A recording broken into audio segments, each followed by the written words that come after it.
в результате израильского воздушного удара по густонаселенному кварталу. Ответные обстрелы военных объектов на территории Израиля осуществляет и Хезболла. Все это происходит буквально через несколько дней после чудовищного теракта с детонацией беспроводных устройств связи в Ливане, в результате чего погибли 39 человек, включая детей, и несколько тысяч получили ранения. Решительно осуждаем масштабные военные нападения и провокации в отношении дружественного нам Ливана. Выражаем искренние соболезнования семьям погибших и желаем скорейшего выздоровления пострадавшим. Категорически недопустимы неизбирательные атаки, жертвами которых становятся гражданские лица. В Израиле говорят о том, что цель осуществляемых против Ливана военной операции – создать безопасные условия для возвращения внутренне перемещенных лиц на север страны. По словам начальника Генштаба армии обороны Израиля, речь идет о подготовке к наземному маневру. Однако опыт израильской кампании 2006 года уже продемонстрировал, что даже превосходство в боевой технике и вооружениях не позволяет добиться мира и безопасности исключительно военными методами. Госпожа председатель, происходящее в регионе в очередной раз доказывает, что поиск непростых решений для истощающих его кризисов, в том числе ливанского, возможно только через диалог. Необходимо немедленно остановить раскручивание спирали насилия, пока ситуация окончательно не вышла из-под контроля. Призываем к немедленному прекращению боевых действий, что предотвратило бы дальнейшее кровопролитие и создало бы условия для возвращения процесса урегулирования в политико-дипломатическое русло. Важно также отказаться от безответственной риторики. Все мы помним слова министра обороны Израиля Йова Галанта о том, что израильтяне могут загнать Ливан в каменный век, а также угрозы разрушения тем, кто играет с огнем в контексте противостояния с Хезболлой. Убеждены, что в раскаленной до предела атмосфере особенно важно вести себя максимально сдержанно и избегать провокаций, направленных на еще большее разжигание конфликта. Однако, как бы ни беспокоил нас сегодня и Ливан, все мы прекрасно понимаем, что остановить надвигающийся призрак большой войны на Ближнем Востоке возможно только за счет прекращения кровопролития в секторе Газа, где количество жертв бесчеловечной израильской военной кампании перевалило за 42 тысячи человек. Бездействие Совета, де-факто находящегося в заложниках у одного его постоянного члена, тем более неприемлемо, что у Совета Безопасности есть целый набор действенных инструментов для того, чтобы принудить противоборствующие стороны к миру. Это помогло бы спасти и жизни израильских заложников, надежда на возвращение которых домой тает с каждым новым днем продолжения израильской операции. А следующим важнейшим этапом должно стать справедливое решение палестинской проблемы на известной международной правовой базе. Другого решения всех без исключения ближневосточных кризисов попросту не существует. Что касается непосредственно Ливана, то мы последовательно и неизменно исходим из необходимости полного и комплексного выполнения резолюции Совета Безопасности 1701, в которой четко прописаны как обязательства Израиля по отказу от всех наступательных военных операций, выводу своих вооруженных сил из Южного Ливана и прекращению оккупации ливанских земель, так и положение об отводе всех формирований Хезболлы к северу от реки Литани. Выражаем нашу полную поддержку временным силам ООН в Ливане, играющим ключевую стабилизирующую роль на голубой линии. Именно присутствие миротворцев долгое время снижало риски начала полномасштабной вооруженной конфронтации, подчеркиваем необходимость неукоснительного обеспечения безопасности голубых касок. Со своей стороны прилагаем и будем далее активно прилагать дипломатические усилия для деэскалации ситуации и предотвращения катастрофического сценария, готовы к координации с международными и региональными партнерами в этих целях. Главное, чтобы никто больше не пытался монополизировать эти усилия в своих узкокорыстных геополитических интересах. Ведь, по сути, все мы с вами сегодня во многом вынуждены бороться с последствиями именно таких действий со стороны одного из постоянных членов Совета Безопасности. Спасибо за внимание. Mr. Vershinin for his statement. I now give the floor to His Excellency Mr. Ando Toshishide, Assistant Minister and Director General, Middle Eastern and African Affairs Bureau, Minister of Foreign Affairs of Japan. Thank you, Madam President. I thank the Secretary General for his briefing. Japan is gravely concerned about the deteriorating situation in the Middle East. Over the past year, the Security Council members, including Japan, have been calling on all concerned actors to refrain from any action that would further escalate tensions in the region. Yet heavy exchanges of fire between Israel and Hezbollah in the past few days have reportedly killed hundreds of people, including women and children, and wounded thousands. Japan extends its heartfelt condolences to the bereaved family members and loved ones of the victims and expresses its deepest sympathy to those who were injured. Japan renews its call for de-escalation by all relevant parties. Madam President, no one desires to witness any further catastrophe in the Middle East. Japan is especially concerned with the civilians who have been victimized and affected by the ongoing conflict. Many innocent civilians, including women and children, have been killed and injured by attacks. Tens of thousands of people in both Lebanon and Israel have been displaced from their homes since the daily exchanges of fire began last October.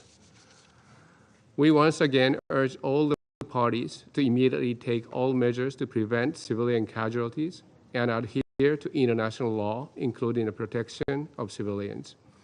Japan calls for the full implementation of relevant UN Security Council resolutions, including Resolution 1701, which calls for a return to cessation of hostilities along the Blue Line, as well as abiding by international law, including international humanitarian law. At the same time, Japan strongly urges all parties to exercise the utmost restraint to avoid further escalation.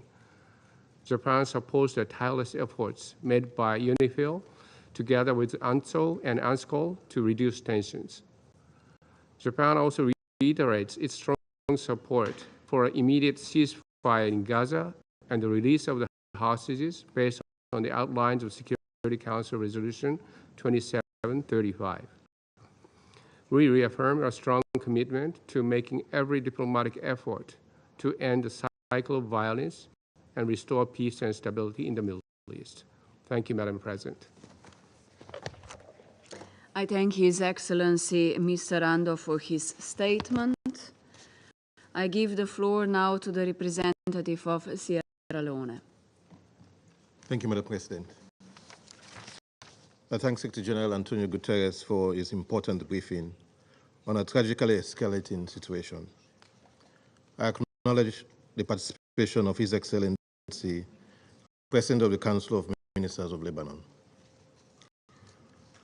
Following the indiscriminate explosion of communication devices in Lebanon a few days ago, reportedly killing 37 people and injuring at least 2,931, the UN Secretary General and most Council members expressed deep concerns about the dramatic escalation of tit-for-tat attacks and the build-up to large-scale aerial attacks. Over the last 2 days, it has been reported that Israel carried out about 800 attacks on about 1,600 Hezbollah targets in southern Beirut, East Bekaa Valley, and other areas of South Lebanon. Hezbollah also has claimed to have launched more than 300 rockets against military bases in Haifa and other areas deep in northern Israel. This dangerous escalation of the situation has resulted in the death of at least 579 people, including 50 children and 94 women, with about 1,500 more injured and 16,500 people displaced.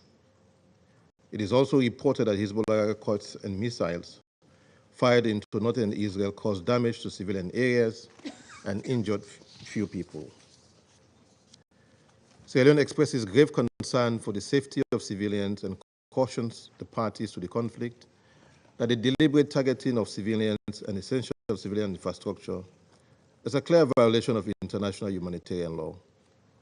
We therefore urge the parties to the conflict to desist from their indiscriminate bombing of communities and to protect civilians. Sierra Leone calls for both parties to the conflict to exercise maximum restraint, and we further stress the urgent need for immediate de-escalation. We remain concerned over the impact of missile strikes on UNIFIL positions and injury to peacekeepers. We condemn all acts that endanger the lives of peacekeepers. We urge all parties to ensure the safety and security of United Nations personnel and to respect the inviolability of UN premises. Madam President, as we take note with concern the dangerous rhetoric relating to the achievement of respective military or political objectives by the conflicting parties, we reiterate that military action is not a solution for achieving their stated objectives. Sierra Leone therefore calls on the parties to use diplomatic channels, include the United Nations good offices, to avoid further escalation and the risk of an all-out war or wider destabilizing regional conflagration. As the region grapples with the war in Gaza and the dire humanitarian crisis, we reject actions that may jeopardize the ongoing peace negotiations between Israel and Hamas and threaten regional and global peace and security. We call on all countries in the region and elsewhere with influence to prevail upon both parties to desist from further attacks over the Blue Line and elsewhere. Escalation of attacks or an all-out war is in no one's interest. The impact of a full-blown conflict on the Lebanese people and economy will be completely devastating. As we noted previously already in this Council, the people of Lebanon have already gone through a lengthy and destructive war and periods of fragility. This Council must do all it can to prevent a reoccurrence. We must heed the call made by the Secretary General and the world leaders at the United Nations General Assembly 79th Session General Debate to prevent this conflict from escalating. Madam President, the potential humanitarian devastation of Lebanon is already becoming apparent. The director of Save the Children Lebanon reports that children in Lebanon, especially those from the south, who have been living with cross-border violence between Israel and Hezbollah for the past years, are, and I quote, terrified by the sound of drones and fighter jets over their heads and feel as though they can never be safe again, end of quote. UNICEF officials in Lebanon have also noted that more children died this past Monday than throughout the entire past year. Schools and universities across the country have been shut down and have already been used as temporary shelters. We welcome effort by the resident and humanitarian coordinator for Lebanon, who has already met with the Lebanese government officials, including the Prime Minister and Minister of Environment and other UN humanitarian agencies, in planning a coordinated aid response, including the activation of an emergency operations center and identification of schools to be designated as shelters. We urge for timely provision of the 50 million United States dollars that humanitarian agencies have requested to pre-position basic needs, such as food and shelter supplies, for an immediate response for the next few weeks. In conclusion, Madam President, Sierra Leone continues to call for the parties to consider the regional implications of their actions and to recommit to a cessation of hostilities. At this juncture, the priorities for the Security Council and the regional stakeholders should be implementation of a permanent ceasefire in Lebanon and Gaza, the release of hostages and prisoners, facilitation of access to humanitarian aid, and the commencement of the implementation of the two-state solution for Israel and Palestine. I thank you. I thank the representative of Sierra Leone for the statement. I give the floor to the representative of the United States.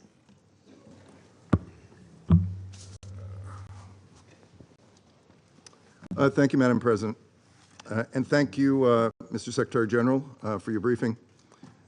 Colleagues, in the days since we last convened to discuss the situation along Israel and Lebanon's shared border, the United States has engaged intensively with all parties in the region.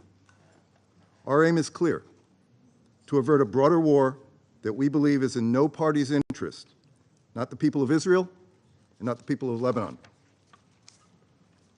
As President Biden emphasized to the General Assembly, a diplomatic solution consistent with UN Security Council Resolution 1701 remains the only path to durably reverse the cycle of escalation and to enable displaced people in both Israel and Lebanon to return to their homes. Undergirding U.S. efforts is a recognition that diplomacy will only become more difficult amid a further escalation of this conflict. We are gravely concerned by reports that hundreds of Lebanese civilians have died in recent days. We further mourn the deaths of 2 UNHCR staff. At the same time, and as we have repeatedly made clear, the Security Council cannot ignore the origins of this particular conflict between Israel and Hezbollah. Hundreds of thousands of Lebanese civilians and more than 65,000 Israeli civilians have been displaced as a result of Hezbollah's decision on October 8 to break the peace that had largely endured along the Blue Line following the Council's adoption of UN Security Council Resolution 1701 in 2006. Hezbollah's buildup of weapons, many of which are supplied by Iran, and its presence along the Blue Line, in defiance of Resolutions 1559 and 1701, has long been a source of instability.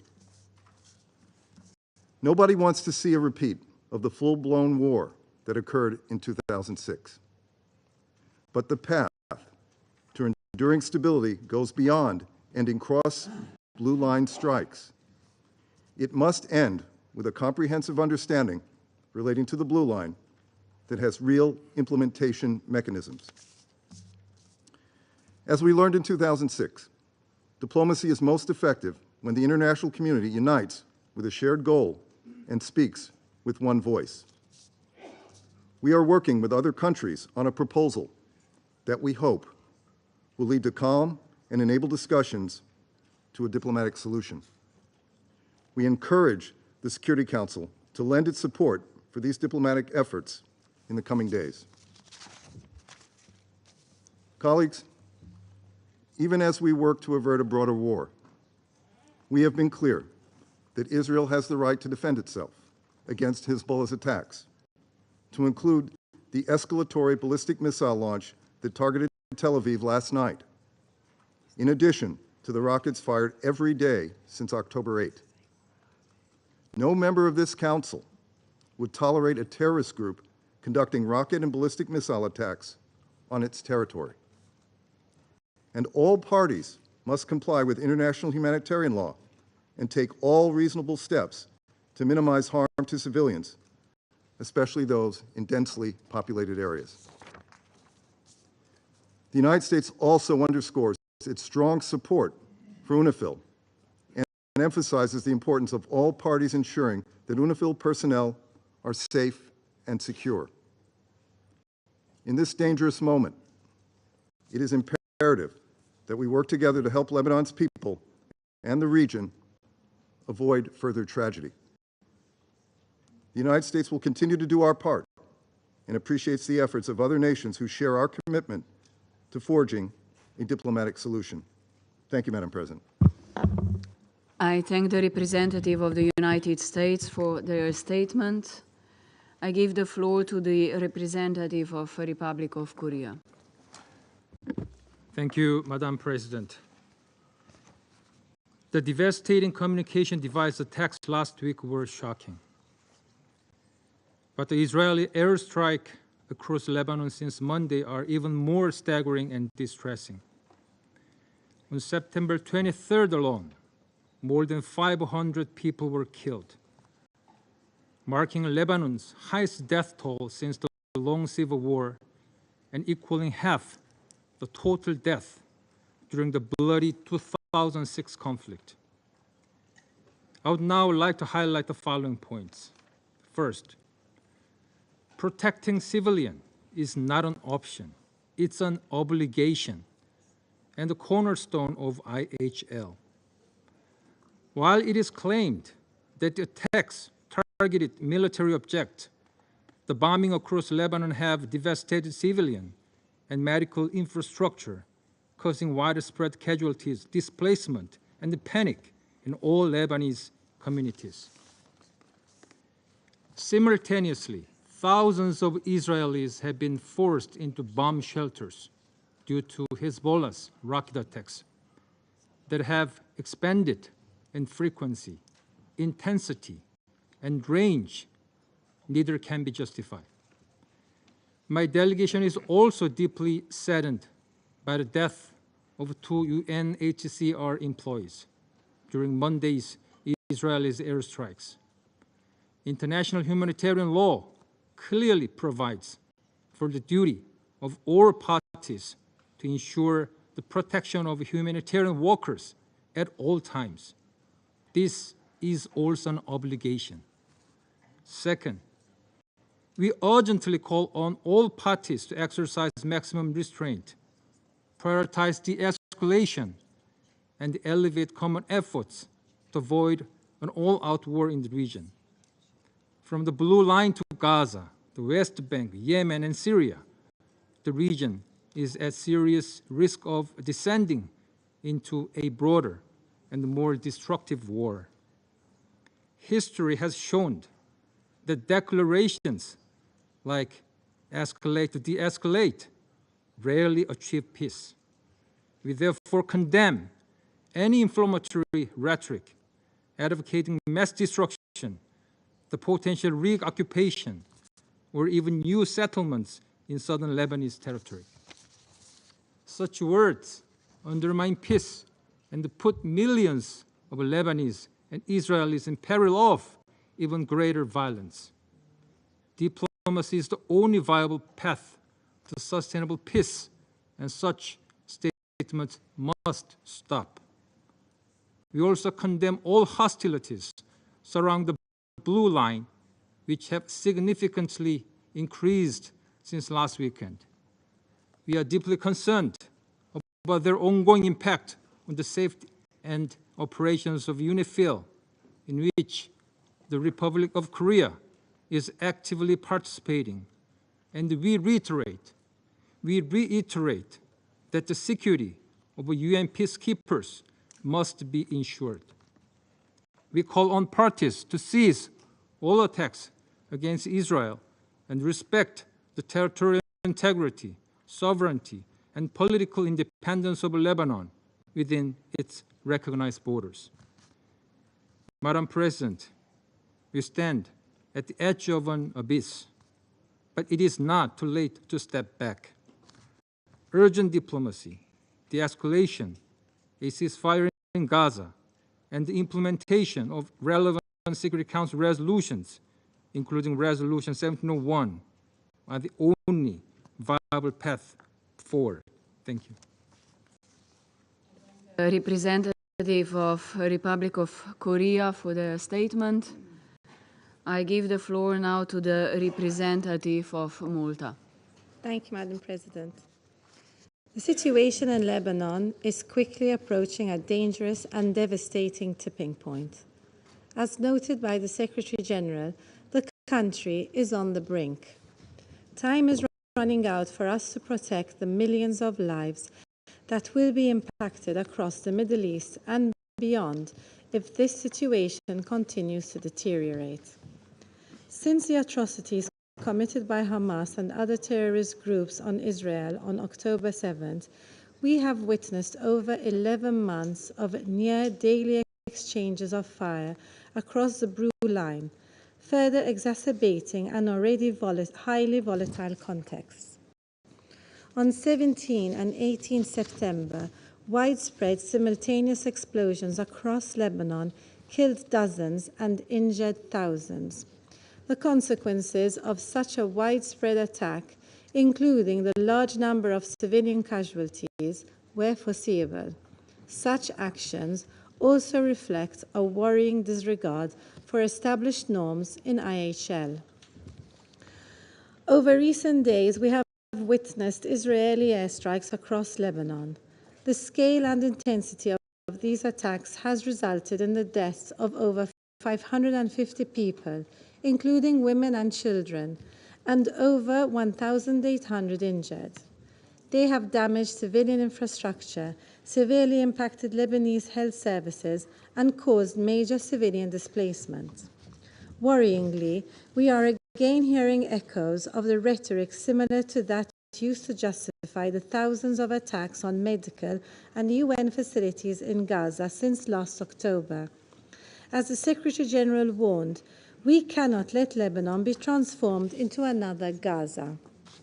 In Israel, rockets fired by the military wing of Hezbollah are landing on military bases, facilities, and residential areas. Schools have been closed across northern Israel, and hospitals in the country are being forced to move operations to protect medical center areas. These actions must be condemned. President, Malta's position is clear. We call on all parties to protect civilians in line with their obligations under international humanitarian law. Any attack which targets civilians or civilian infrastructure is unacceptable and must immediately cease. We express grave concern for the safety of civilians on both sides of the blue line. Civilians on both sides wish for nothing more than to live in peace and no longer have to fear for their lives and those of their loved ones. We strongly condemn the continued loss of lives, including the killing of 2 UNHCR workers this week, and mass displacement events. The ongoing and critical work of the UN and its partners must be supported. This includes OSHA's work in seeking to ensure the safety of UN and humanitarian personnel and the continued bravery of Lebanese humanitarian workers. President, we echo the call for urgent de-escalation. It continues to be the civilian population that suffers the most in a full-blown war. This outcome, which we can all foresee, must be averted at all costs, including by renewed diplomatic efforts. The Security Council has a crucial role to play in forging a path forward, one that prioritizes de-escalation and restraint across the region. Security Council resolutions must be respected and implemented. Along the blue line, all parties must step back from the abyss and implement an immediate cessation of hostilities and a ceasefire based on Resolution 1701. UNIFIL and the Lebanese armed forces are essential cornerstones of any future security architecture in the region and should be bolstered to the largest possible extent. Malta is a proud troop contributing country to UNIFIL. Israeli airstrikes and overflights across Lebanon must stop. We also strongly denounce the possession of weapons outside the control of the Lebanese state by militant groups, including the military wing of Hezbollah. In this vein, we stress the need to establish an area free of armed weapons, other than those of the government of Lebanon and of UNIFIL, between the Blue Line and the Litani River. Across the broader region, the Israel-Hamas conflict in Gaza continues to risk spiraling into a wider conflict. As the Secretary General outlined yesterday, this conflict threatens to take the entire region with it. In this vein, we reiterate our call for an immediate and permanent ceasefire in Gaza, the safe return of hostages to Israel, and the full implementation of all Security Council resolutions, namely 2712, 2720, and 2735. In conclusion, President, the continued suffering of ordinary civilians makes our role, our responsibilities crystal clear. The risk of military escalation with catastrophic consequences for the entire region requires decisive action by a united Council. All of us here around this table and beyond must do our utmost to avert the all-out war that appears to already be on our doorstep. I thank you. I thank the representative of Malta for their statement. I give the floor to the representative of Switzerland. Merci Madame la Présidente et nous remercions la France d'avoir demandé cette réunion d'urgence ainsi que le secrétaire général pour son intervention détaillant les événements de ces derniers jours. Et comme le secrétaire général venait de le dire, lundi a été la journée la plus meurtrière depuis la fin de la guerre civile au Liban. Plus de 560 personnes, dont une cinquantaine d'enfants, ont été tuées et depuis lors, la situation ne s'est pas améliorée. L'escalade régionale tant redoutée est en train de se dérouler devant nos yeux. À l'instar d'autres membres de ce Conseil, nous avions mis en garde contre ce risque et plaidé pour un appel fort et uni afin de prévenir cela. Nous avons la responsabilité de trouver les moyens pour éviter que la situation s'aggrave encore davantage. Les frappes aériennes massives d'Israël sur une grande partie du Liban et les roquettes indiscriminées tirées par le Hezbollah sur Israël sont inacceptables et doivent cesser.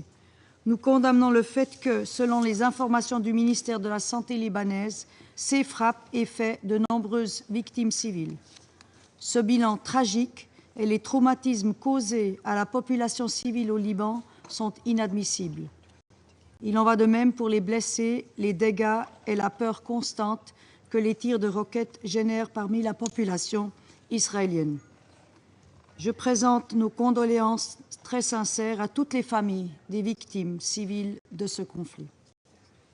À ces souffrances s'ajoute l'angoisse de dizaines de milliers d'habitants du sud du Liban et de la Bekaa qui sont en train de fuir, ainsi que des personnes déplacées en Israël qui ne peuvent toujours pas rentrer chez elles.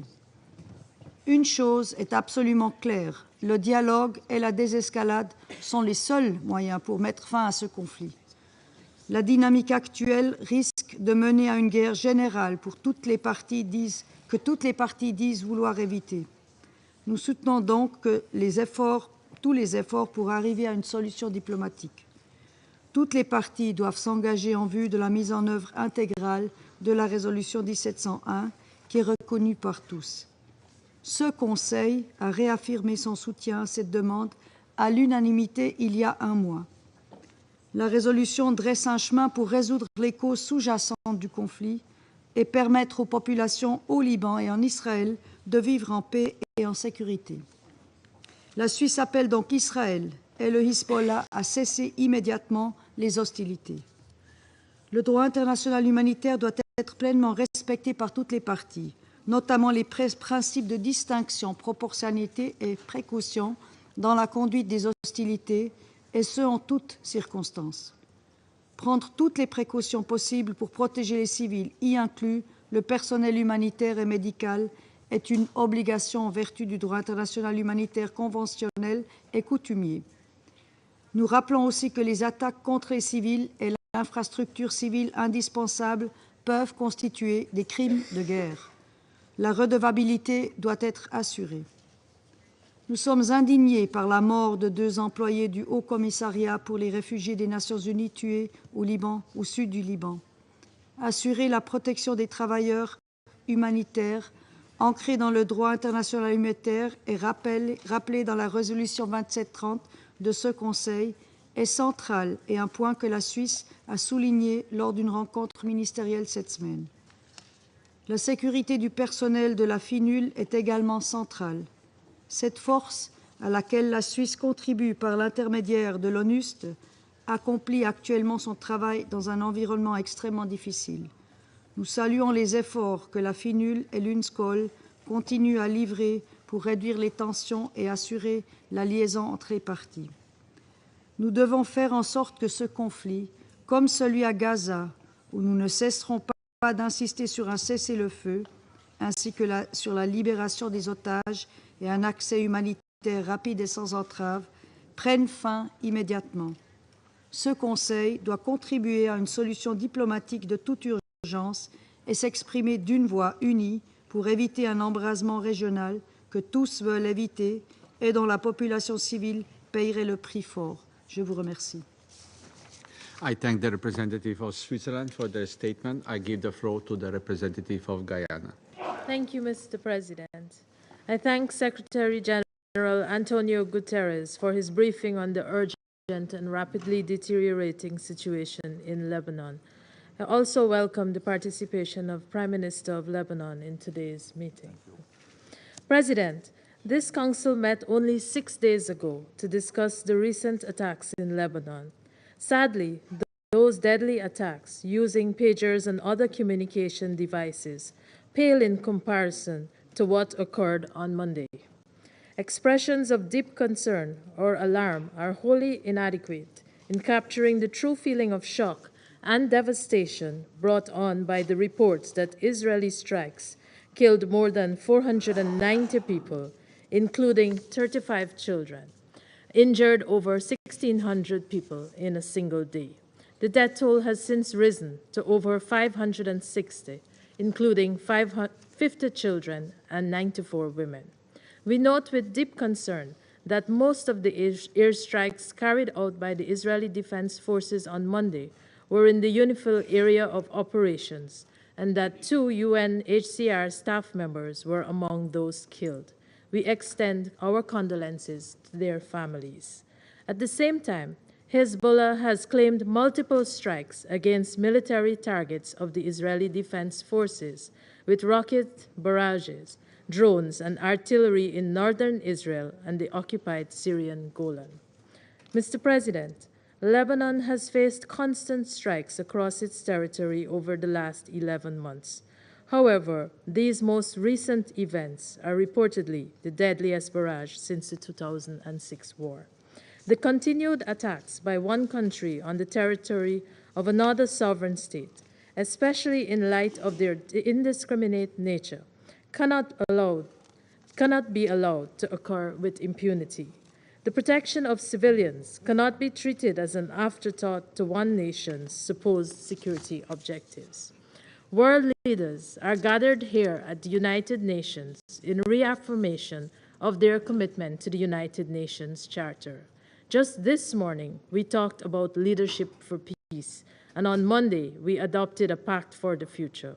On the very day that the future of 35 children was snuffed out in the most gruesome and inhumane way. The patterns emerging in Lebanon have become quite familiar, Mr. President. Our response cannot be more inaction.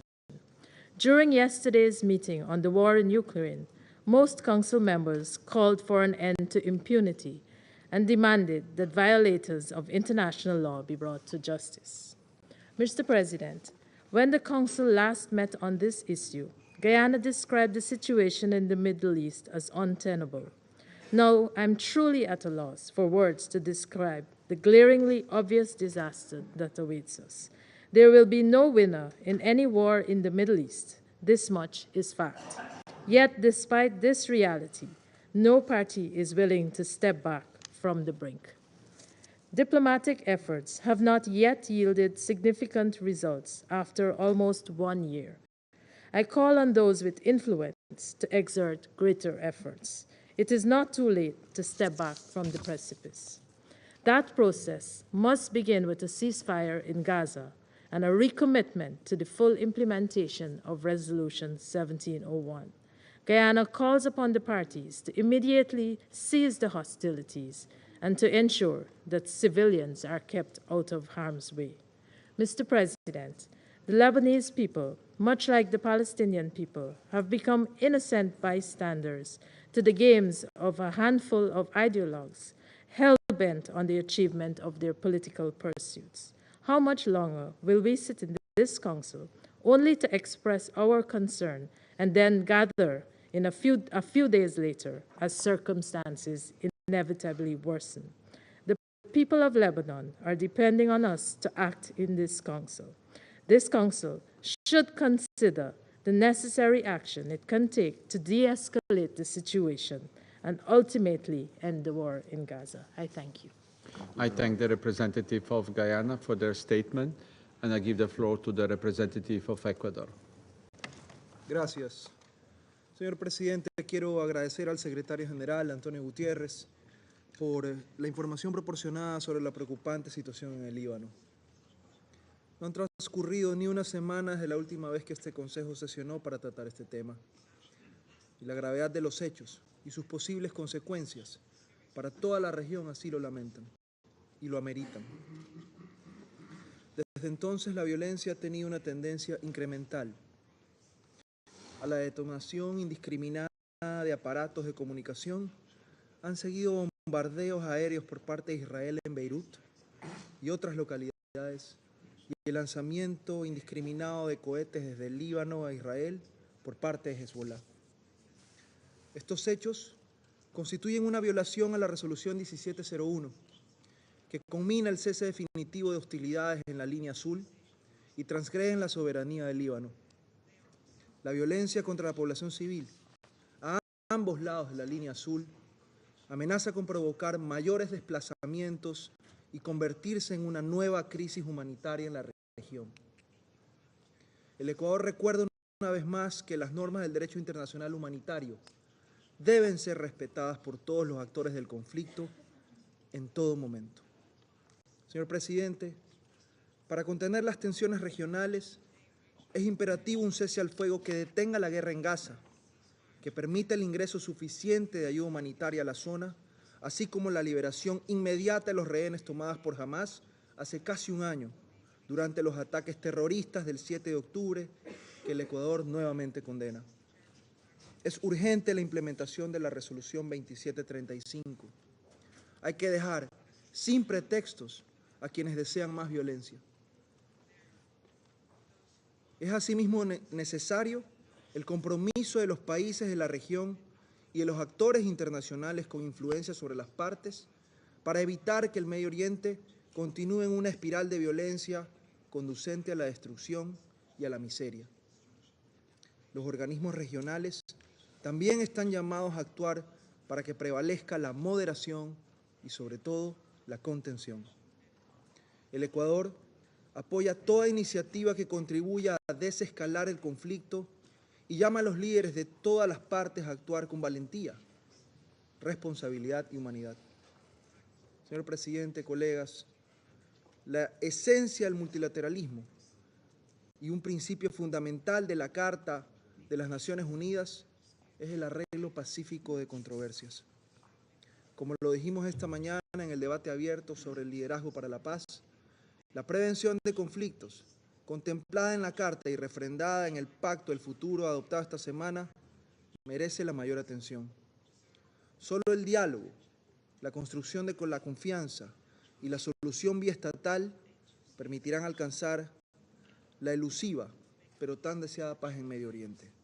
Quiero concluir, señor Presidente, haciendo eco al llamado que hizo el secretario general para que las partes observen la máxima contención, prioricen la protección de la población civil y garanticen la seguridad de los trabajadores humanitarios y del personal de UNIFIL. Muchas gracias. I thank the representative of Ecuador for their statement. I give the floor to the representative of China. 主席，我感谢法国要求召开本次会议，欢迎黎巴嫩总理米卡提出席会议。我也要感谢古特雷斯秘书长所做的通报。秘书长的通报提醒我们当前事态的严峻性。黎巴嫩人民刚刚经历了几十年来最血腥的一周，数千台通讯设备被远程操控同时爆炸，导致大量无辜平民伤亡。中方再次谴责这种毫无底线的无差别袭击行为。正当黎巴嫩民众惊魂未定之际，炸弹又从天而降。以色列对黎巴嫩南部、东部连续发动多轮大规模空袭，夺去了500多人生命，造成近2000人受伤。中方对当前黎以局势表示严重关切，坚定支持黎巴嫩维护主权、安全和国家尊严，强烈谴责违反国际关系基本准则的行为。我们坚决反对任何突破国际人道法红线、针对平民的无差别袭击。我们强调切实保障联合国维和人员安全的重要性。联合国人员和资产不能成为武装攻击的目标。主席，去年10月加沙冲突爆发后，国际社会全部努力的焦点就是推动立即停火，防止冲突外溢扩大。但现实情况却正在朝相反方向发展。正当世界各国领导人齐聚纽约，在联大辩论中发出维持中东和平的压倒性呼声，以色列选择在此时扩大战事，不啻是对国际公义和国际法权威的嘲弄。中东地区承受不起一场新的战争，当务之急是制止军事冒险，推动局势降温。我们欢迎古特雷斯秘书长的呼吁和联合国正在开展的斡旋努力。我们注意到，黎巴嫩表示致力于寻求外交解决办法。埃及、伊拉克和约旦3国外长25日发表声明指出，放任局势恶化将给整个地区带来严重后果。地区其他有关国家也表示要和平，不要战争。我们敦促以色列做出正确决断，放下使用武力的执念，停止在加沙的军事行动，停止侵犯黎巴嫩主权和安全的行为，停止可能将地区拖入新的浩劫的冒险行径。我们同时呼吁所有有关各方保持最大克制，避免加剧局势紧张的行为。主席，安理会承载着维护国际和平与安全的重要职责。当前形势下，我们理解绝大多数安理会成员都支持安理会紧急行动起来，为防止局势恶化做出努力。我们期待安理会全体成员都展现政治意愿以及维护和平的领导力，响应黎巴嫩和阿拉伯国家的期待，支持安理会尽快采取必要有力行动，为制止战争、缓和局势发挥切实作用。谢谢主席。I thank the representative of China for their statement. I give the floor to the representative of Mozambique. Mr. President, I wish to thank the Slovenian presidency for convening this urgent meeting requested by France. We also thank the Secretary General for his insights on this very worrying matter. We welcome His Excellency the Prime Minister of Lebanon in this meeting. Mr. President, the situation in Lebanon continues to be a source of grave concern. The recent escalation between Hezbollah and Israel has resulted in near daily cross-border exchange of fire, causing a significant number of casualties and heightened regional tensions. Furthermore, Israel has intensified its military operations. Monday's bombardment was by far the largest it has launched against Lebanon since the last full-scale war raged between Israel and Hezbollah in the summer of 2006. Reports indicate that nearly 500 people have been killed, including children and employees of the United Nations Agency for Refugees, and over 1,600 are injured. This has led to widespread displacement, with many families fleeing their homes and seeking refuge in schools and other shelters. Just a few days ago, we met in this chamber, alarmed by the recent cyber attacks in Beirut and other parts of Lebanon, which resulted in hundreds of civilian victims, including children. Mr. President, the current events in Lebanon are inextricably linked to the ongoing deadly conflict in Gaza, which has claimed the lives of more than 41,000 Palestinians to date and showing no sign of abatement, raising the specter of further escalation.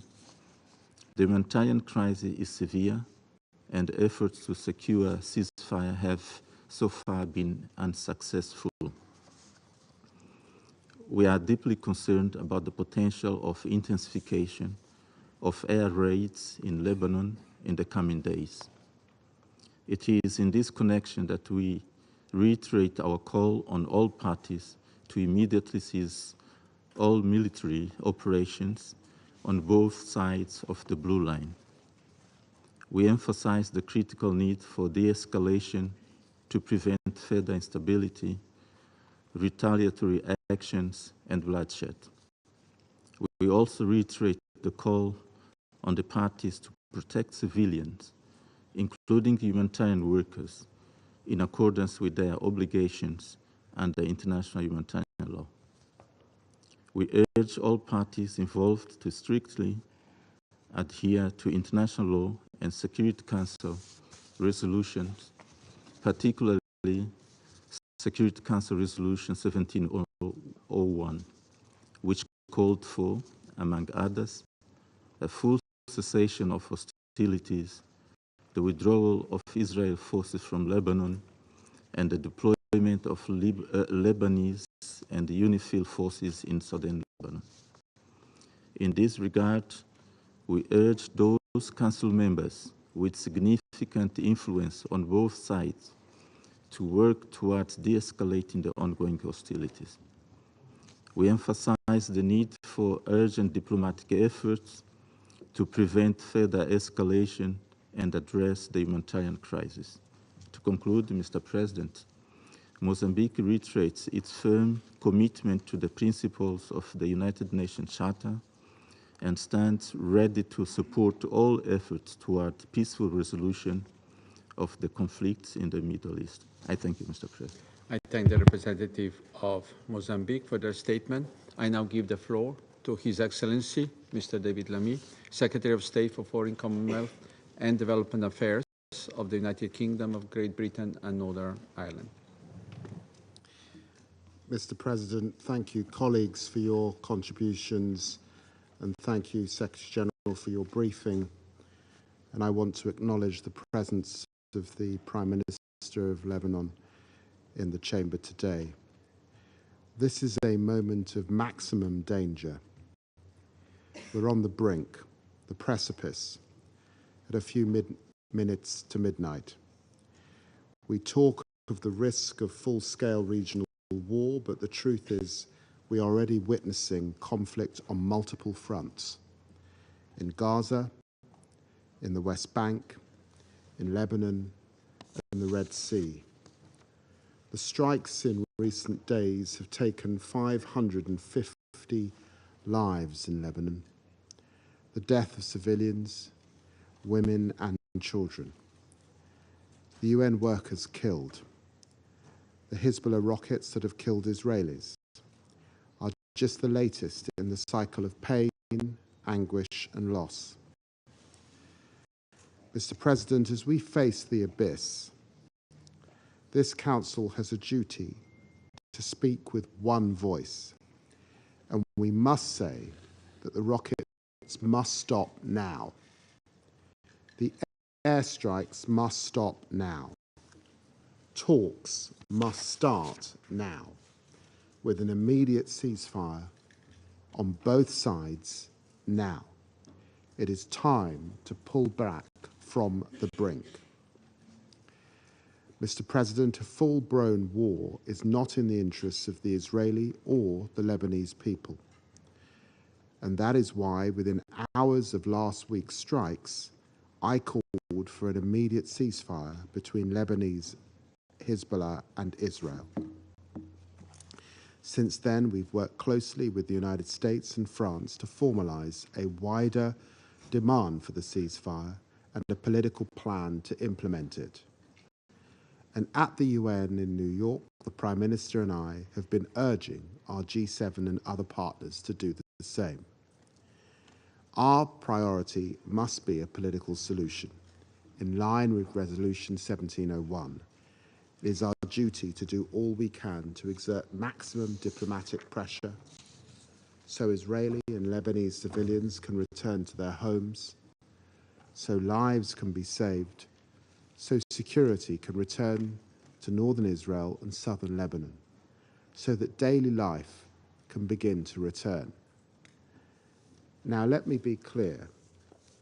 The United Kingdom condemns Hezbollah's attacks on Israel over the last 11 months, which have driven more than 60,000 people from their homes.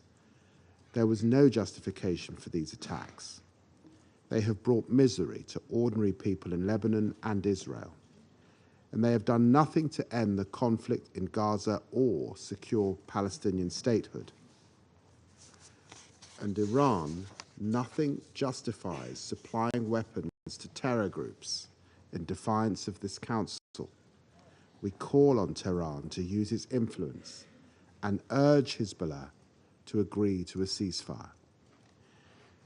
Mr. President, for the people of Israel and for the people of Lebanon, a brilliant, multicultural and tolerant nation taken captive by an armed militia that puts itself before the Lebanese people, we must come together to bring this conflict to an end. In 2006, this council acted in the interests of peace and security. All parties need to embody that same spirit today. By coming together, act now to bring this conflict to an end, to stop the cycle of destruction, to stop the loss of yet more innocent lives, and to stop this conflict from exploding into full-blown war, and open a path to peace. That is what we need. Thank you very much. I thank His Excellency, Mr. Lamy, for his statement. I now give the floor to His Excellency, Mr. Mohammad Najib Azmi Mikati, President of the Council of Ministers of Lebanon.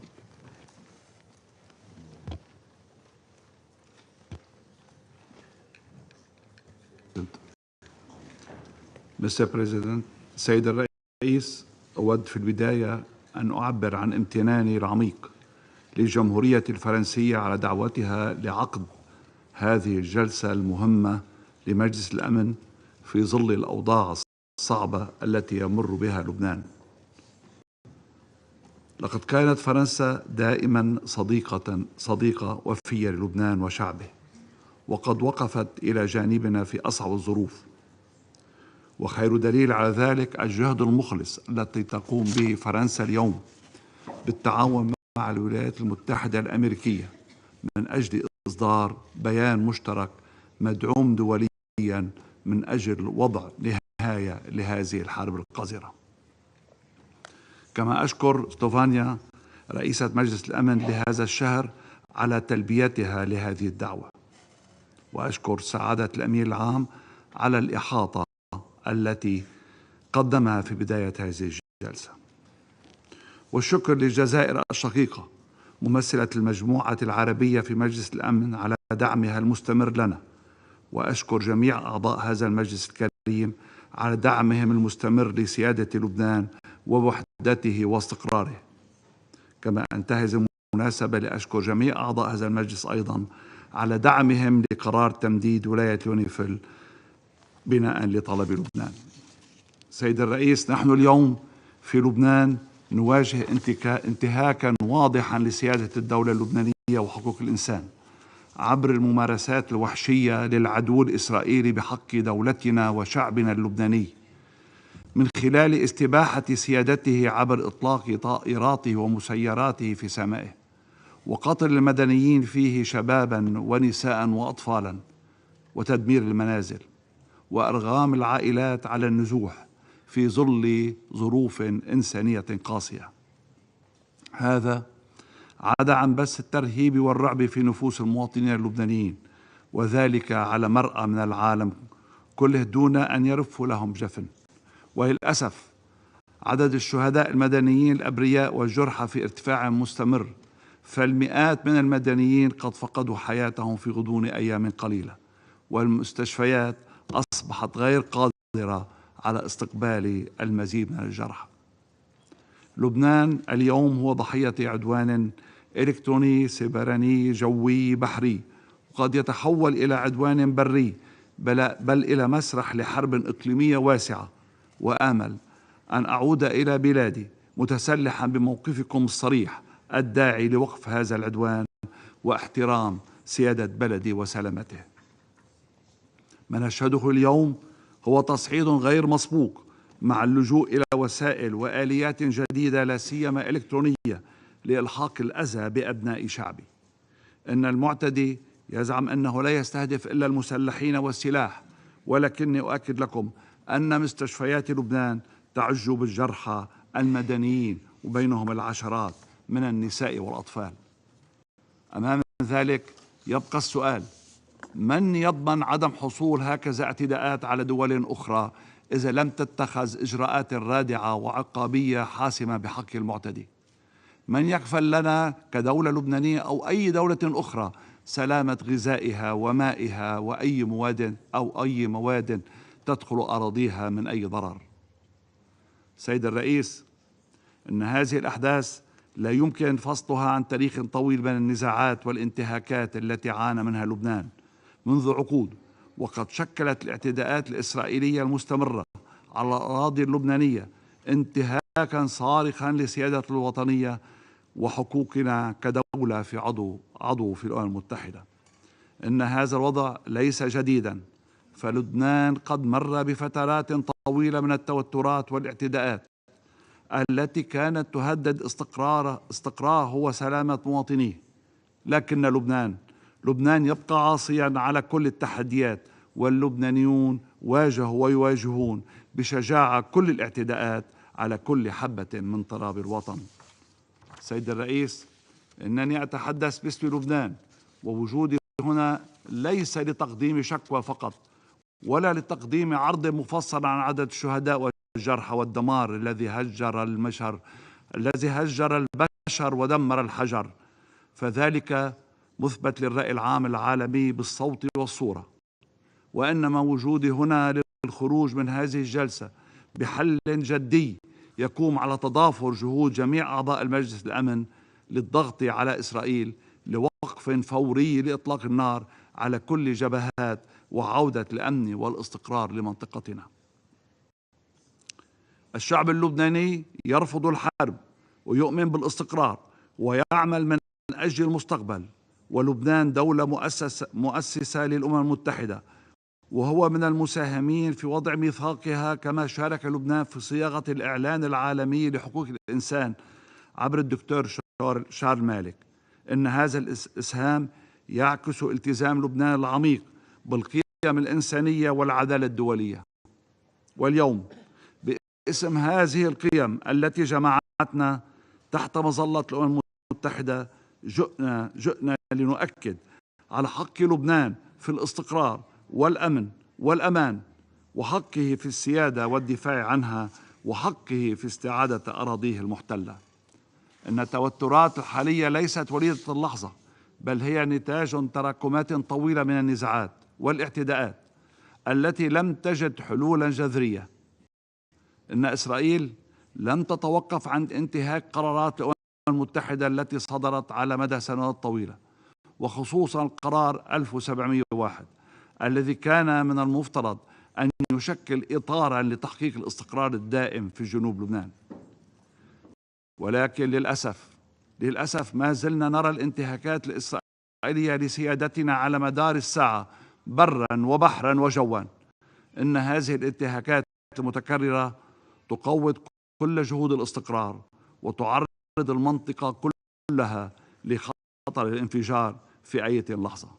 من هنا أؤكد لكم التزام الحكومة اللبنانية بالقرار 1901 كاملا الصادر عام 2006 الصادر عام 2006 عن مجلسكم الكريم، الذي بدوري أطالبه اليوم بالعمل الجاد والفوري لضمان انسحاب إسرائيل من جميع الأراضي اللبنانية المحتلة ووقف الانتهاكات التي تتكرر كل يوم.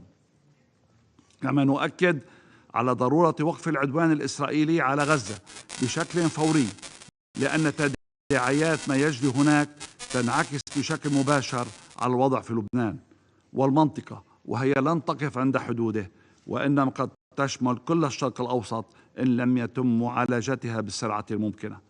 إن عدم التوصل إلى حل من شأنه أن يجعل الأمور أكثر تعقيدا، فاستمرار هذا العنف لن يؤدي إلا إلى المزيد من التصعيد، وهو ما لا يخدم مصلحة أي طرف في هذه المعادلة المعقدة. سيد الرئيس، إن الأمم المتحدة وجدت من أجل تعزيز الاستقرار، لكن ما نشهده اليوم هو أن العالم ما زال عاجزا عن وقف المأساة الإنسانية المستمرة في منطقتنا. لذا وباسم الشعب اللبناني نضع مجلسكم الكريم أمام مسؤوليته الكاملة لاتخاذ موقف فوري وحاسم ينهي المعاناة المستمرة لشعبنا، تمهيدا لتعبيد الطريق أمام الحلول الدبلوماسية. سيد الرئيس، لبنان لا يطلب معروفا، نحن نطالب بحقوقنا المشروعة بموجب القانون الدولي، حقنا كلبنانيين في العيش بأمان، حقنا حماية سيادتنا الوطنية، وحقنا في مستقبل يبعد عن أطفالنا شبح الحروب وأهوال الصراعات. إني أتوجه إلى مجلسكم الكريم وإلى المجتمع الدولي برمته وأقول أنه حان الوقت لرفض العنف والحروب وتطبيق القرارات الدولية بحيث لا تبقى حبرا على ورق.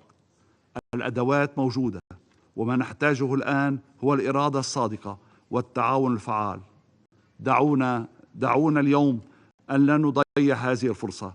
يجب أن نتحرك الآن، لأننا لن نستطيع تحمل خسارة جيل آخر بسبب الحرب. شكرا سيد الرئيس، شكرا أيها الأعضاء. I thank His Excellency Mr. Najib Asmi Mikati for his statement. I give the floor to the representative of Israel. Thank you, Mr. President. As Israeli civilians in the north watched with horror while their brothers and sisters in the south were tortured, raped, beheaded, and kidnapped by Hamas terrorists, they fled to bomb shelters as Hezbollah rained down missiles in a show of solidarity, that's how they call it, with these butchers, with these savages. Irit Efrati has lived in Kibbutz Dan in the north since her birth. She has only ever had to flee her home one other time, as a 7-year-old in our War of Independence in 1948. Now, aged 83, she again finds herself as a refugee in the city of Haifa. For nearly a year, Irit has struggled to maintain her sanity, confined to a small room and far from the life and home she built over a lifetime. This is not a unique story. Irit joins tens of thousands of Israelis now living in cramped temporary housing, praying for the day she will return to the only place she has ever called home. Since October 8, almost 9,000 rockets, along with hundreds of anti-tank missiles, have been launched at our civilians, targeting their homes, families, and the state. Since October 8, 70,000 civilians have been forced to flee their homes. They have been made refugees within their own country. They do not know when they will be able to return home, restart their lives, or when their children can go back to their schools. Since October 8, terrorists and their relentless attacks have injured more than 370 Israelis and murdered 49, including 12 Israeli Druze children who were playing soccer. And now, I sit here again to defend Israel's actions. as if any other country in our situation would behave differently, would chart any different course, and would not act in the defense of their people. No nation, be honest, no nation would sit idly by as its citizens are attacked. Over the past week, Israel has been conducting precise strikes in Lebanon against Hezbollah's command centers, launching sites, missile and weapon stores, and their leadership. On September 20th, we targeted Hezbollah terrorist leaders during a meeting where they were planning a second October 7th. Hezbollah has made it clear, given the chance, they would storm our borders, infiltrate our communities, murder, rape, and take hostages back to their dens of horror. Yet, the Security Council, the Secretary General, some UN officials, and even UNIFIL commanders can barely bring themselves to mention Hezbollah. Listen to all the statements, like you cannot mention this word. Hezbollah, the internationally designated terrorist organization that began this conflict and acts in constant violation of UN Security Council resolutions. For years, we have been clear. We fully support Resolution 1701, like the Prime Minister just mentioned. We support the resolution, and we support its complete implementation. For years, we have sounded the alarm over Hezbollah's blatant violations. For years, we have provided undeniable evidence of their military buildup, yet our warnings have been ignored. The time for half measures is over. Resolution 1701 must be enforced in full, without delay. And I remind you, it says that the Lebanese army will be on the border with Israel, not Hezbollah. Perhaps some of you have forgotten how this started and why we must defend ourselves, but we have not. And I make this declaration here today to remove any doubt. Never again will the Jewish people hide from the monsters whose purpose in life is to murder Jews. Never again will we provide the benefit of the doubt to those who declare their intention to murder Jews. When they tell us and show us who they are, we will believe them. We will take all necessary steps within our rights and in accordance with international law to neutralize that threat. Israel does not seek a full-scale war. We have made our desire for peace clear to all those who are not blinded by hatred and political agendas. However, Israel is under attack.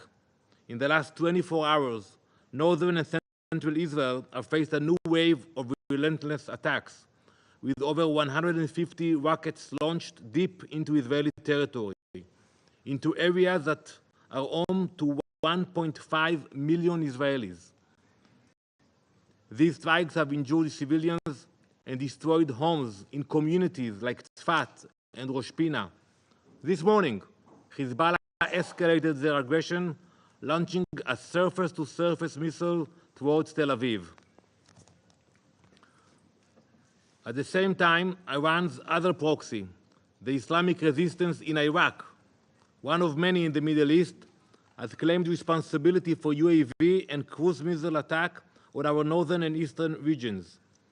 Yet, many continue to remain silent on Hezbollah's crimes, further emboldening Iran's terror proxies to continue their attacks. They are not discriminating based on race or creed. Nazareth, an important northern Israeli city with a population of 70% Muslim and 30% Christian, the hometown of Jesus himself, was showered with rockets just a few nights ago. Not only does Hezbollah target civilians, but they also continue to hide behind them. Israel has uncovered clear evidence that Hezbollah is using civilian homes as storage and launch sites for their missiles. They are homes where families live. They use the basement, they use the rooftop to put the rockets, and they force people to stay in the houses. These are homes where children sleep. They exploit the very people they claim to represent, putting both Israeli and Lebanese civilians in the line of fire. Worse still, they fire from positions near UNIFIL posts, recklessly endangering peacekeepers from across the world. This is not just a war against Israel. It is a war against humanity, waged by Iran's proxies. They hold the people of Lebanon hostage. We know that. Using their homes as shields for their rockets, pushing the entire region to the brink of destruction. We cannot accept these conditions. We will not let Iran's terrorist proxies dictate how Israelis can live their lives. We will not let our north become a war zone. Mr. President, every representative here knows which entity is behind it, orchestrating this situation. It is the regime that has placed a countdown clock in the center of their capital, counting the days until our destruction. I haven't been to Tehran, but if you go there, you will see that clock ticking. The Islamic regime of Iran is the driving force behind the rockets that have been launched at our communities for almost a year, the driving force behind Hezbollah's aggression, and the driving force behind the instability sweeping our region. At the head of the terrorist snake, Iran has spread its venom against innocent Israeli civilians, from the Houthis in Yemen attempting to strangle global trade, to Hezbollah's rocket barrage, from Hamas's practice of rape and kidnapping, to the Shia militias in Syria and Iraq targeting Western personnel. We all know that the Ayatollah stands behind it all. Every missile fired by Hezbollah, every drone launched by Iranian proxies, every act of terror on foreign soil traces back to one source, the Islamic regime of Iran. It is the spider at the center of this web of violence, and we have to fight this web of violence. There can be no peace in the region until we dismantle this threat. Esteemed colleagues, there is a clear path of action for this Council if it truly wishes to avoid escalation. Demand the immediate implementation of Resolution 1701. Designate Hezbollah and the Islamic Revolutionary Guard Corps as a terrorist organization. And finally, stop casting blame on the side defending its citizens. Instead, find the courage to once and for all name and condemn the true aggressor responsible for igniting this cycle of violence. I thank you, Mr. President. I thank the representative of Israel for their statement. I now give the floor to His Excellency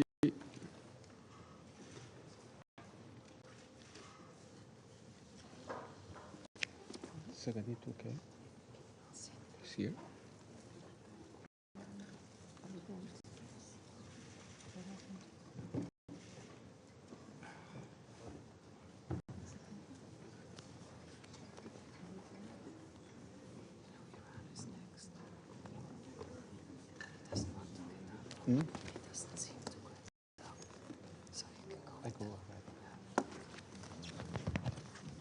Apologies.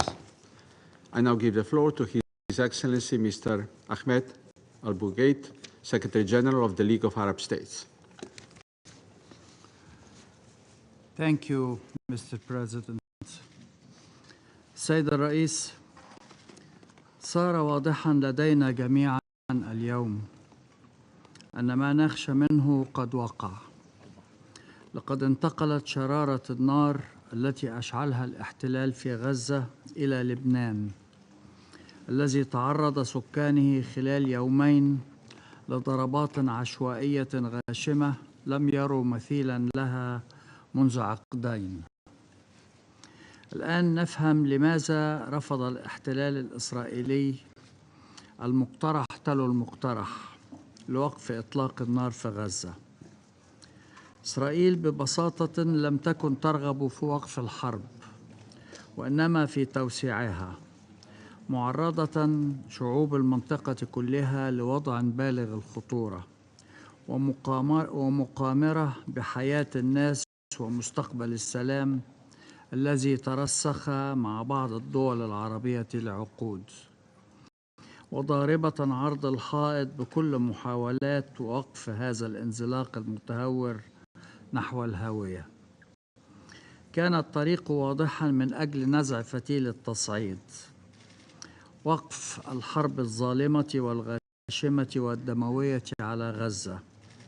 كان كفيلا بتهدئة الأوضاع على الجبهة الشمالية لإسرائيل مع جنوب لبنان، وإعطاء الدبلوماسية فرصة لجلب الهدوء. ولكن إسرائيل اختارت توسيع دائرة النار والدم لتعتدي على دولة عربية ذات سيادة يعيش شعبها اليوم في قبضة الخوف والترويع. وأقول بصراحة أن العجز أمام مواجهة الوحشية في غزة، بما فيها عجز هذا المجلس الموقر الذي يجسد الإرادة الدولية، هو ما شجع قادة إسرائيل على التصعيد.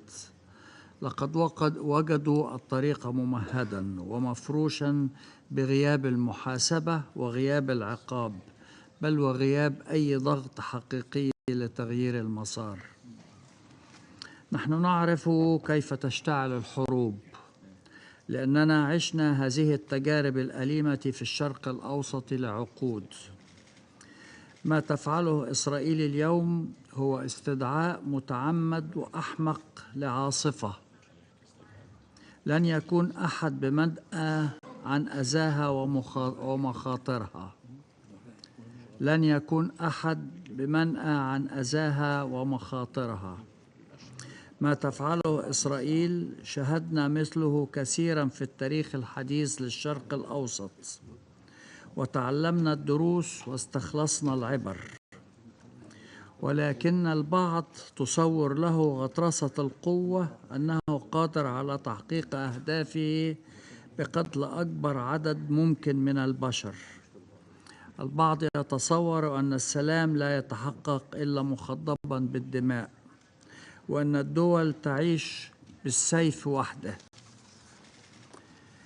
إذا ترك هذا الجنون ليسود، سنجد أنفسنا أمام سلسلة لا تنتهي من الدم والخراب.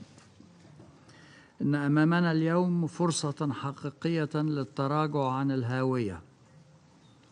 الرئيس بايدن قال بالأمس في الجمعية العامة أن ثمة فرصة للحل الدبلوماسي، وأقول أن هذا المجلس لابد أن يطلع بمسؤولياته لجعل هذا الحل واقعاً وفي أسرع وقت ممكن. هذه الحرب يجب أن تتوقف اليوم، الآن، في غزة وفي الضفة وفي لبنان. علينا أن نتحرك قبل فوات الأوان. علينا أن نتحرك قبل فوات الأوان. شكراً جزيلاً سيادة الرئيس. I thank His Excellency Mr. Abulgate for his statement. I now give the floor to His Excellency Mr. Sayed Abbas Araghchi, Minister of Foreign Affairs of Islamic Republic of Iran. Bismillah ar-Rahman ar-Rahim. Thank you, Mr. President, for convening this urgent meeting to address the ongoing Israeli aggression against Lebanon. We welcome the presence of His Excellency Prime Minister Najib Azmi Miqati and express the full solidarity and support of the Iranian people for Lebanon in its heroic defense against the aggression and atrocity of the terrorist entity of Israel. Mr. President, distinguished delegates, the situation in the region is extremely explosive, and if left unchecked, an all-out unprecedented catastrophe would be inevitable. In continuation of its brutality in occupied Palestine, the apartheid occupying regime of Israel is now waging an unjust war of aggression against Lebanon and targeting innocent people across the border and deep inside the territory. This aggression, which has claimed the precious lives and limbs of thousands of innocent people, including women and children, is not just a tragic consequence of an imposed war, it is rather a calculated tactic by Israel to terrorize an entire population and force them out of their homeland. Furthermore, the deliberate and indiscriminate targeting of civilians in Lebanon by detonating pagers, walkie-talkies, and other electronic devices used by rank-and-file citizens across the country must sound the alarm for the entire international community, since this is the most outrageous manifestation of the weaponization of ordinary communication devices. This new version of terrorism must be profoundly condemned by all. Otherwise, it would be established a very dangerous precedent that could be easily replicated by other terrorist groups and entities beside Israel.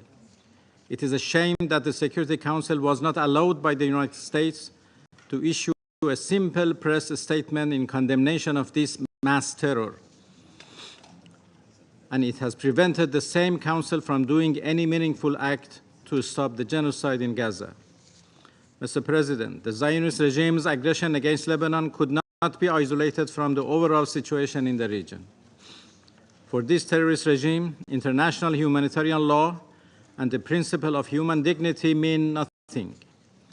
From the long decade of occupation of Palestinian territories to its ongoing genocidal war against people in Gaza, its unprovoked aggression against Syria and Lebanon, and its terrorist attack on Iran's diplomatic mission and assassination of the political leader of Hamas in Tehran, all underscore Israel's real character as a genuine terrorist entity that has no value for peace and human rights. The Israeli regime has no intention of pursuing peace or agreeing to a ceasefire. Its real objective is to drag the entire region into a full-scale war. Unfortunately, the United States and United Kingdom unwavering support to Israel has given a carte blanche to them for all sorts of sinister behavior. The ongoing aggression against Lebanon is fueled by the failure of the international community and in particular by the United Nations Security Council to hold Israel accountable for war crimes and genocide in Gaza. The United States' failure to rein in the regime, coupled with the ongoing supply of military equipment and political backing, has emboldened Israel to commit these heinous acts with impunity. Mr. President, members of the Council, we all need to work together to disallow the normalization of evil and atrocity. The United Nations Security Council should be urged by all states to live up to its responsibility under the United Nations Charter. The criminal and corrupt leadership of the Zionist regime must understand that their actions will not go unanswered. The region stands on the brink of a broader conflict due to regime's aggression and heinous crimes against nations of the region. Now more than ever, Israel has become a serious threat to international peace and security. This regime does not deserve membership in the United Nations. Its representative to the United Nations shamelessly shreds the United Nations Charter before the eyes of the international community. The only way to prevent further escalation is clear.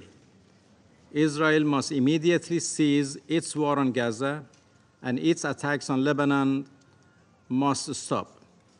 Let me be clear, Mr. President.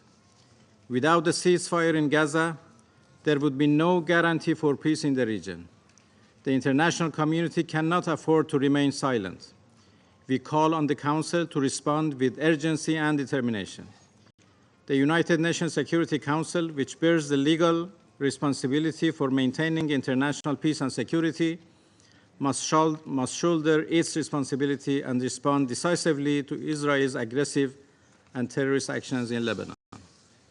If this doesn't happen, the region risks being dragged into a full-scale conflict. The Israeli regime supporters and enablers, especially the United States and the United Kingdom, have a legal and moral responsibility to act before it's absolutely late. The atrocity, crimes, and genocide committed by the occupying apartheid regime must not go unpunished, as impunity has been emboldening the regime to persist in its patterns of war crimes, crimes against humanity, and genocide. The world is watching, and history will judge this Council by the actions it takes or fails to take today. Thank you. I thank His Excellency Mr. Aranchi for his statement. I now give the floor to His Excellency Mr. Badr Ahmed Mohamed Abdelati, Minister for Foreign Affairs, Immigration and Egyptian Expatriates of Egypt. شكرا سيادة الرئيس. السيدات والسادة، إن ما نشهده الآن في لبنان هو عدوان مكتمل الأركان وانتهاك صارخ لسيادة دولة هي عضو مؤسس لمنظمة الأمم المتحدة، عدوان أزهق أرواح المئات وتسبب في آلاف الجرحى وفرض نزوحا قسريا لعشرات الآلاف من المواطنين اللبنانيين في إهدار كامل لميثاق الأمم المتحدة وبالمخالفة لأحكام القانون الدولي والقانون الإنساني الدولي. على أن المأساة التي يعيشها لبنان الآن والتي نجتمع اليوم لوقفها ليست منزوعة السياق، فهي نتيجة لا مفر منها للعجز المخزي لمجلس الأمن عن الاطلاع بمسؤوليته لوقف الحرب الدائرة رحاها منذ عام كامل في قطاع غزة. لقد حذرنا في مصر مرارا وتكرارا من أن استمرار الحرب في قطاع غزة ينذر باتساعها إلى ساحات إقليمية أخرى وبتهديد السلم والأمن الدوليين في كامل منطقة الشرق الأوسط.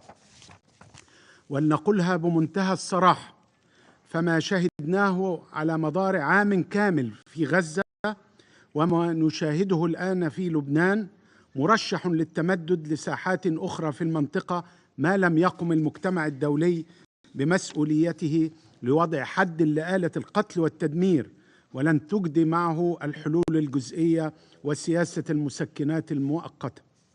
سيادة الرئيس، لم يعد مقبولا الاستمرار في عدم التطبيق الكامل لقرار مجلس الأمن رقم 1701 بشكل شامل وغير انتقائي وبدون تمييز بين الأطراف المخاطبة بالقرار، وأن يتم الوقف الفوري وغير المشروط للانتهاكات المستمرة لسيادة الأراضي والأجواء اللبنانية. غير أن عودة الاستقرار الكامل لمنطقة الشرق الأوسط مرهون أساساً وقبل كل شيء بالتطبيق الكامل والفوري لقرار مجلس الأمن رقم 2735 ووقف الحرب العدوانية على قطاع غزة، فهي الصراع الأساسي الذي انبثقت عنه كل التوترات التي نشهدها حاليا في المنطقة برمتها. وبدون وقف حمام الدم المستمر منذ عام في غزة سنبقى في دائرة المسكنات والهدن المؤقتة التي لا تلبث أن تنهار. الشرق الأوسط الآن أمام منعطف خطير وتهديد حقيقي، فإما وقف شامل لكل أشكال العدوان والقتال في كل الساحات أو المزيد من الانهيارات وتوسع مضطرد لدائرة الصراع في منطقة لم تعد تحتمل المزيد من الدمار.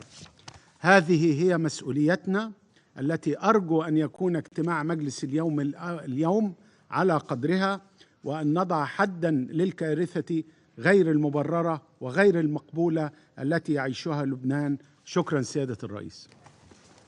I thank His Excellency Mr. Abdelatif for his statement. I now give the floor to His Excellency Mr. Bassam Sabag, Minister of Foreign Affairs and Expatriates of the Syrian Arab Republic.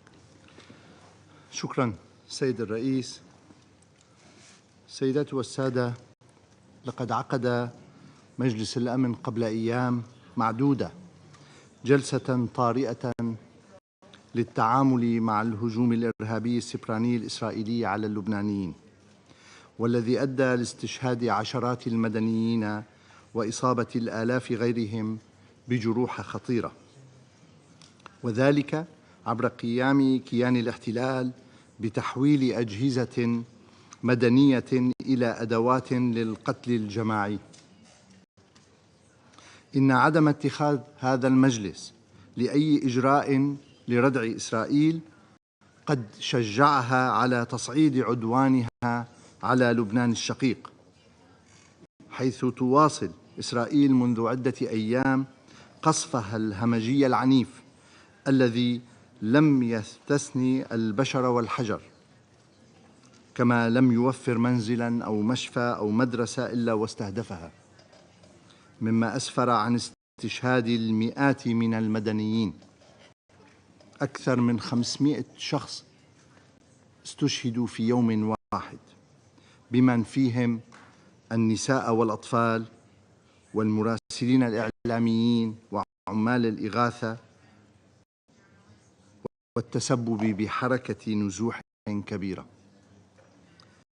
إن العدوان الإسرائيلي على لبنان الشقيق يؤكد استهتار الكيان الإسرائيلي بميثاق الأمم المتحدة وبالقانون الدولي، وإصراره على توسيع رقعة حرب الإبادة الجماعية التي يشنها على الشعب الفلسطيني لتشمل الأراضي اللبنانية، وكأن دماء ما يزيد عن 42,000 من الأبرياء الفلسطينيين وأكثر من 100,000 جريح ليست كافية لإشباع تعطش مجرمي الحرب في إسرائيل للدم والقتل والدمار ونشر الفوضى.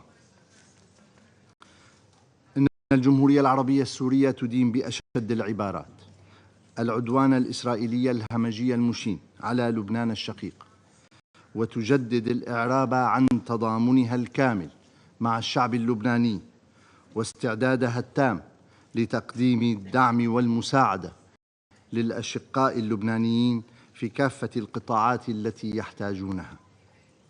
تشدد سوريا على وجوب تحرك مجلس الأمن الفوري والعاجل الآن وليس غدا لإدانة العدوان الإسرائيلي المتعدد الأوجه ووقف آلة القتل والتدمير، ومنع إسرائيل من إشعال حرب شاملة في المنطقة عبر توسيع رقعة عدوانها، وهو الأمر الذي حذرنا منه نحن وغيرنا من الدول مراراً وتكراراً لتجنب ما يمكن أن يحدثه من تداعيات خطيرة على السلم والأمن في المنطقة الشرق الأوسط والعالم.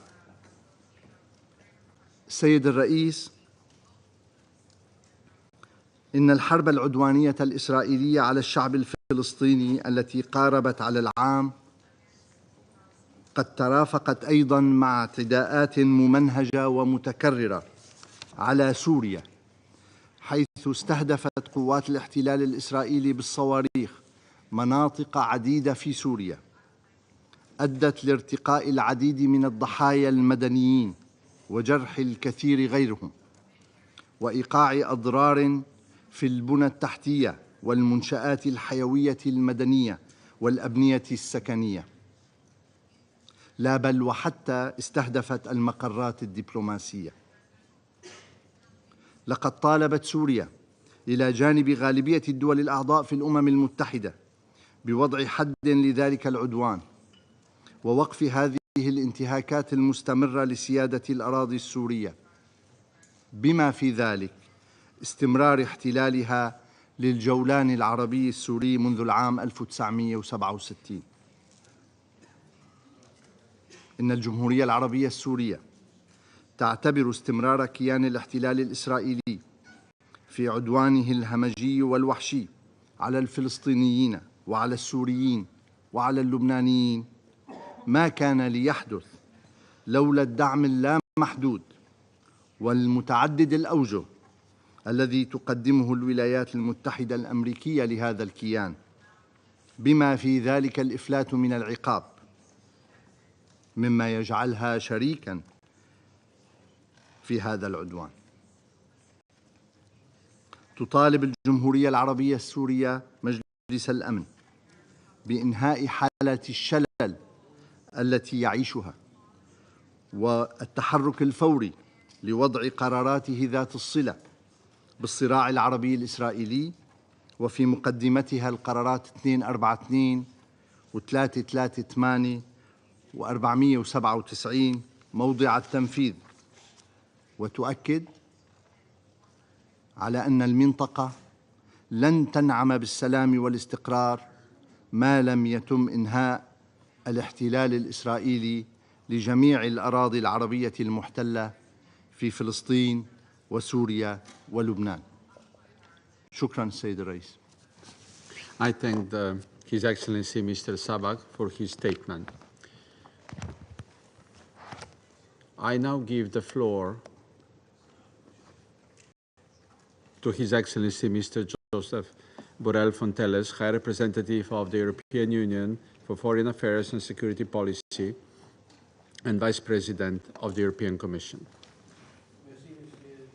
Le Président, nous parlons d'une région au monde où les pires généralement certain, where the worst is generally right.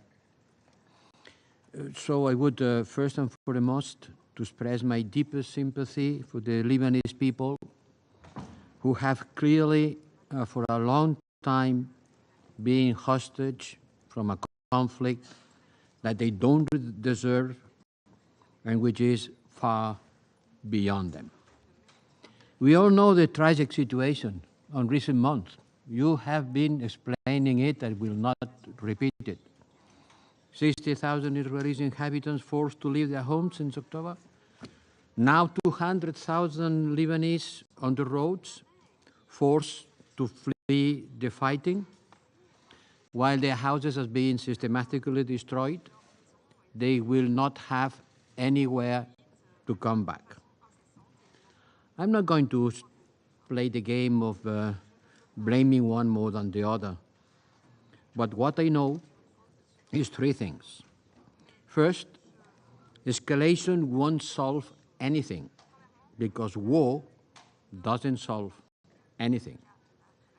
Second, what's happening in southern Lebanon cannot be separated from what is happening in Gaza.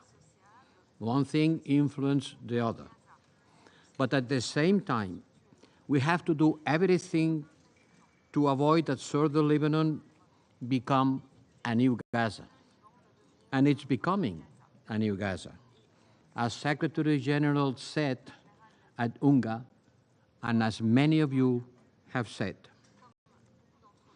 when the communication devices were exploding, targeted on its purpose, but indiscriminated on their consequences, they have put the Lebanese people in the night and the terror. The third is that there is a legal basis for settling the Israeli-Lebanese conflict, and this basis, you know, is this famous resolution 1701.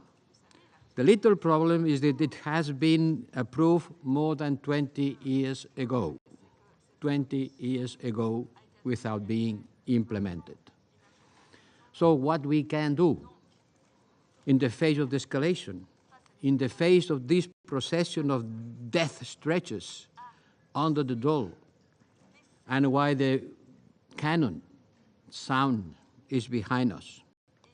I heard Le Canon when I was visiting the UNICEF headquarters some days ago. And I am asking this question to the Security Council.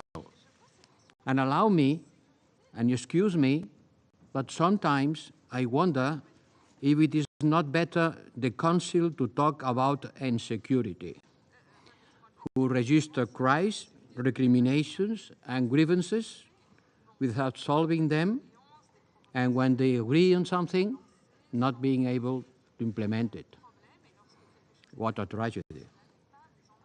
So now it's up to all of us to do something for a ceasefire along the blue line, so the instinct for life can take precedence over the instinct for death, so that the terrible fatalism that is ours today in the face of so much horror can be overcome. Before coming here, I had the opportunity to speak with the families of Israeli hostages held by Hamas, still almost 1 year. So I know how this tragic situation is affecting everyone, Palestinians, Israelis, and now Lebanese. And I saw some days ago in the Rafah border, by the way, closed. Once again, listening the canyon, how the tragic situation in Gaza called our conscience. So please, let's try to call unanimously for the suspension of hostilities along the blue line and the implementation of this famous resolution 1701. What else can we do? At least let's agree on that and try to make it implemented. Let's call for restraint to avoid the trap of fatality, the one that would have us believe that there is nothing to be done. Yes, something has to be done. That's the only thing I can do.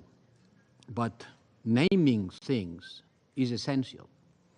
You have to put a name to the things, because refusing to name things only adds to the world's tragedy. Thank you. I thank His Excellency Mr. Borrell Fonteles for his statement. There are no more names inscribed on the list of speakers. The meeting is adjourned.